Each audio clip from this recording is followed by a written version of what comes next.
ライブ中に一人だけドッキリにかけられたとわ様は、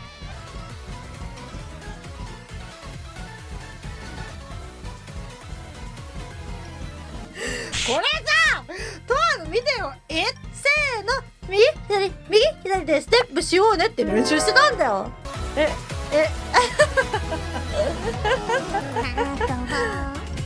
よくお前は歌えんな。ダンスのさ、練習と違うやん。今さ、こういう感じで可愛く跳ねようよって言ってたじゃん。何のこと言ってんの？せーの。ドッキリ大成功。イエーイ。ドッキリ大成功。